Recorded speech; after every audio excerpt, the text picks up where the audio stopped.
Hello and welcome to Project Dracunalysis.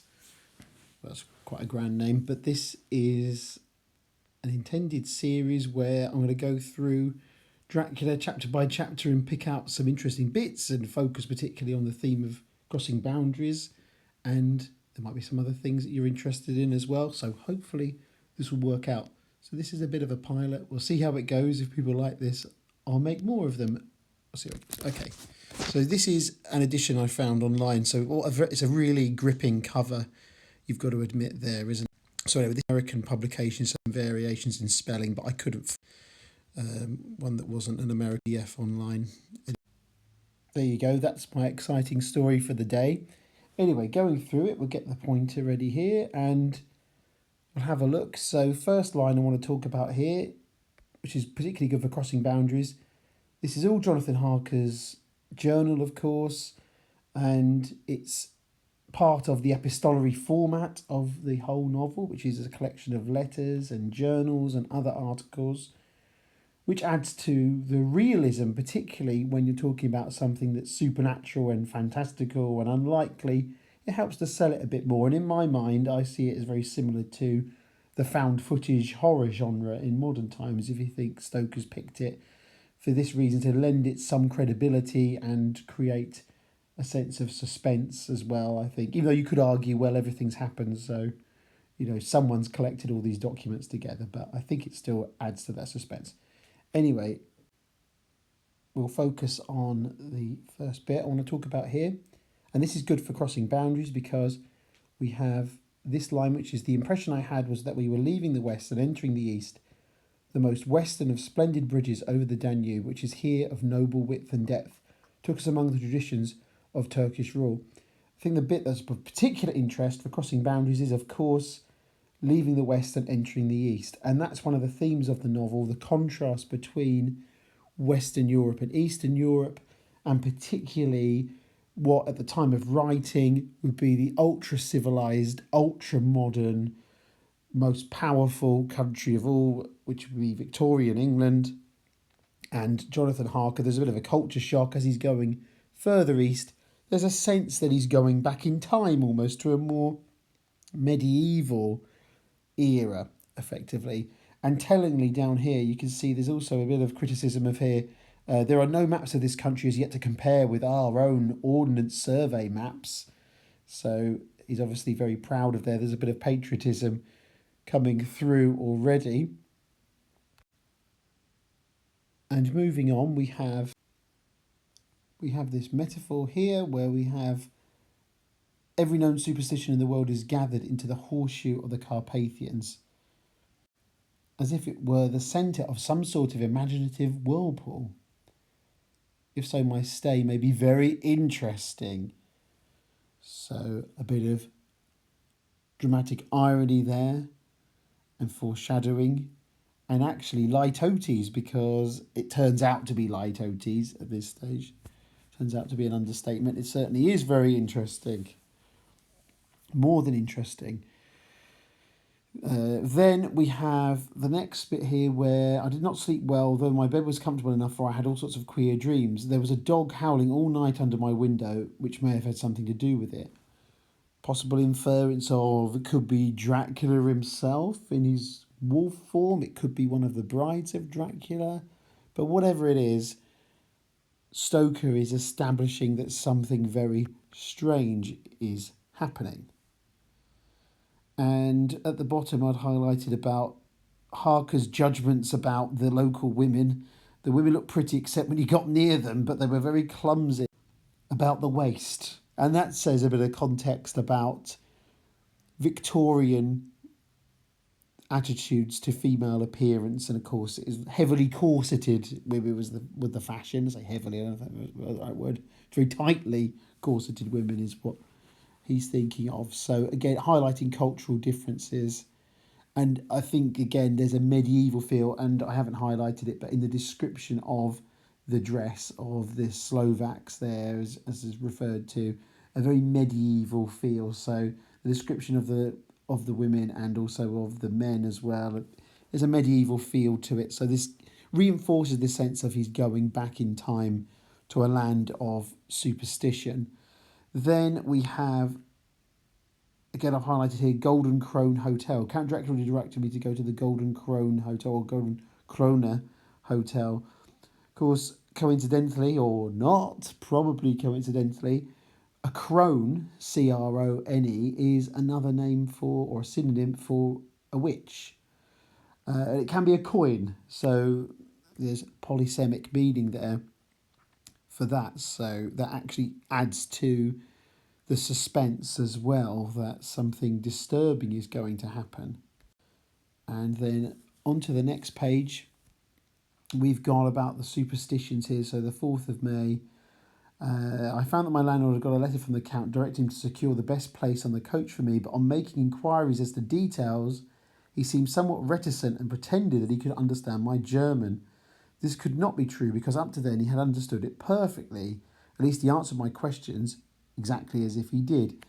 So again, Stoker establishes mystery here early on, something that to Harker defies logical explanation of why he doesn't understand him. But of course, as readers, we can tell it's to do with suspicion about, or superstition, not suspicion, of Count Dracula and the danger that he poses. And Harker dismisses all of these superstitions, doesn't he, as well? Both he and his wife cross themselves. And there's also the superstitions about St. George's Day. Do you not know that tonight, when the clock strikes midnight, all the evil things in the world will have full sway? Do you know where you were going and what you were going to do? And of course, this is a horror trope that we've become very familiar with, is of the outsider going to somewhere dangerous, and the locals warn that outsider. So it's a very much a literary trope, but it's also a trope of horror films to this day, isn't it, when you think about it? Finally, she went down on her knees and implored me not to go, at least to wait a day or two before starting. It was all very ridiculous, but I did not feel comfortable. So again, the intensity of emotion, the intensity of the warning that Harker is receiving, but of course he ignores it because he is a rationally minded English solicitor, so he's not going to succumb to these peasant superstitions and fears. And also, he's got no reason to really suspect that anything strange is happening, because we all know that Dracula is a vampire. We've all heard of him. But of course, the characters within the novel, as Stoker has written it in, obviously it's not the first vampire story, but it's obviously the first most significant literary vampire story. And they don't realise they're part of that world. They don't realise the things we know. So it looks a bit obvious to us, but obviously to Harker, it's not so much. Then again, cultural differences. This is good for crossing boundaries as well.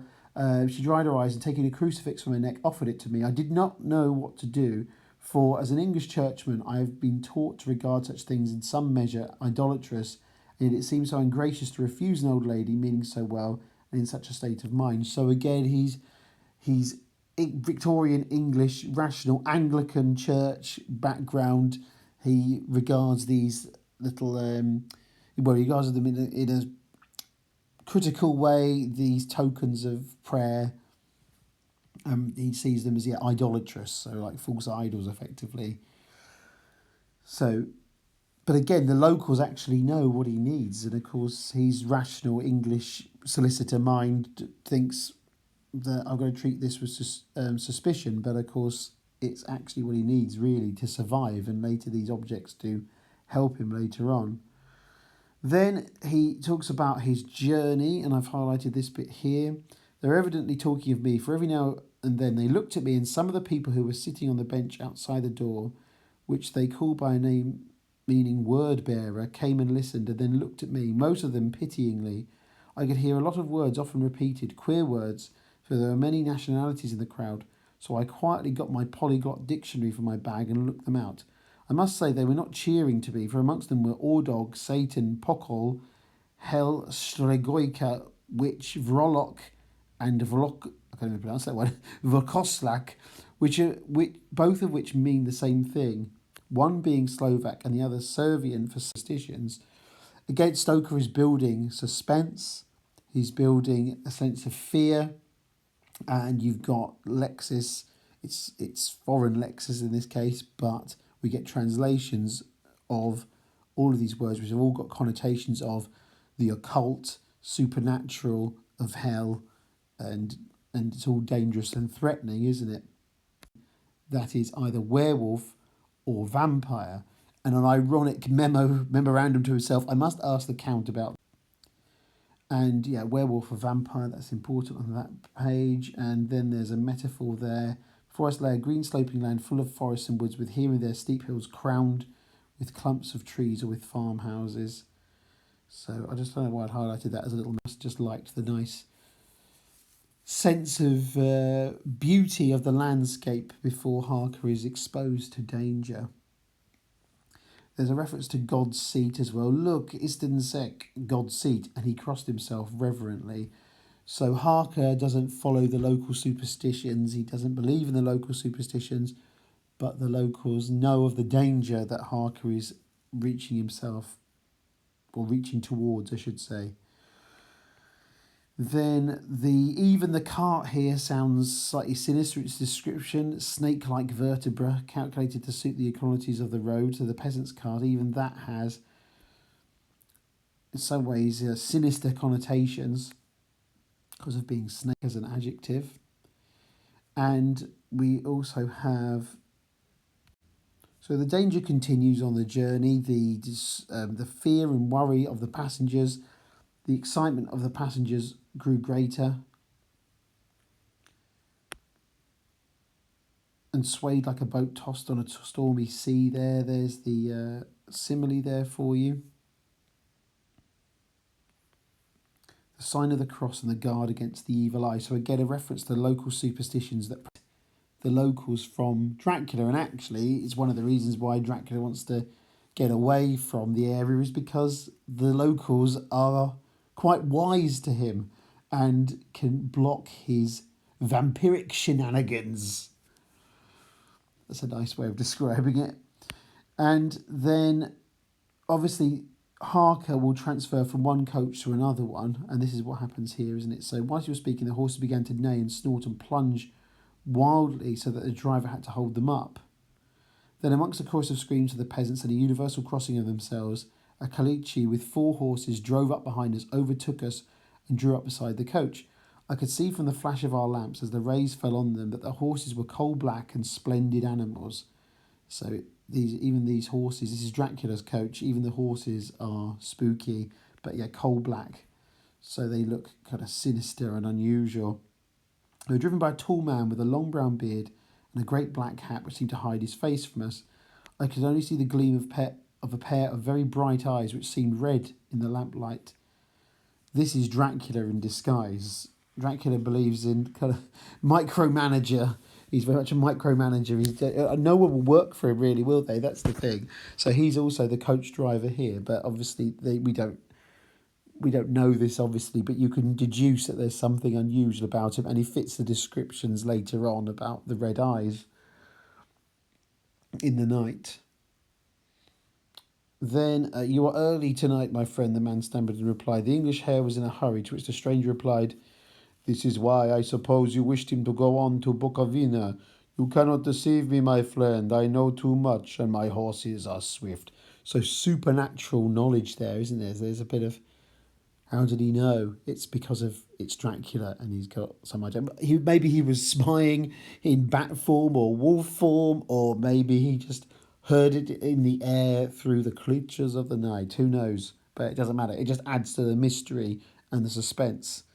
One of my companions whispered to another the line from Burger's Lenore, Den die Toten reiten schnell, for the dead travel fast. And that is literally true, because Dracula as a coach driver does drive fast. He does travel fast. Then the driver helping me with a hand which caught my arm in a grip of steel. His strength must have been prodigious. And that's another clue that we're talking about Dracula here, that he's got super strength and there's something unnatural about him. Then we have a dog began to howl somewhere in a farmhouse far down the road, a long agonised wailing as if from fear. The sound was taken up by another dog and then another and another, till borne on the wind which now sighed softly through the past. A wild howling began, which seemed to come from all over the country. That's incrementum, isn't it? There's a build-up there to the idea of this atmosphere of fear and danger, and the dogs howling. Then far off in the distance from the mountains on each side of us began a louder and sharper howling, that of wolves, which affected both the horses and myself in the same way. For I was minded to jump from the caliche and run. Again, more sense of supernatural, more of fear, more of danger, more of predators, the connotations of predators, the wolf. So Harker is endangered. Stoker is emphasising that danger. There's the mystery of the flames. I saw a faint flickering blue flame. I did not know what to do, the less as the howling of the wolves grew closer, but while I wondered, the driver suddenly appeared again. Without a word, took his seat, and we resumed our journey. So there's mysterious lights appearing, which is very much of the Gothic horror genre, which I've not mentioned so far, but I'm sure you're aware Dracula is a Gothic novel, of course. It may be one of the most famous Gothic novels. Then he went rapidly to where the blue flame arose. It must have been very faint, for it did not seem to illumine the place around it at all, and gathering a few stones, formed them into some device. Once there appeared a strange optical effect. When he stood between me and the flame, he did not obstruct it, for I could see its ghostly flicker all the same. This startled me, but the effect was only momentary. I took it that my eyes deceived me, straining through the darkness. So some kind of supernatural ritual of some kind by the looks of it, maybe so he can pass through, or Dracula can pass through where he is. I saw around us a ring of wolves with white teeth and lolling red tongues, with long sinewy limbs and shaggy hair. So we talked about the connotations of predators, and there's colour for Gothic genre, and in this novel there's lots of repetition of the colour of white and the colour red, because they are colours you associate with Gothic horror, don't you? And then how he came there, I know not, but I heard his voice raised in a tone of imperious command, and looking towards the sound, saw him stand in the roadway. So it's Dracula's supernatural ability. It almost looks like he's teleporting somehow. He doesn't know how he's got there. As he swept his long arms as though brushing aside some impalpable obstacle, the wolf fell back and back further still. And it's another one of Dracula's powers to communicate with only spooky animals. He's like an evil Dr. Dolittle.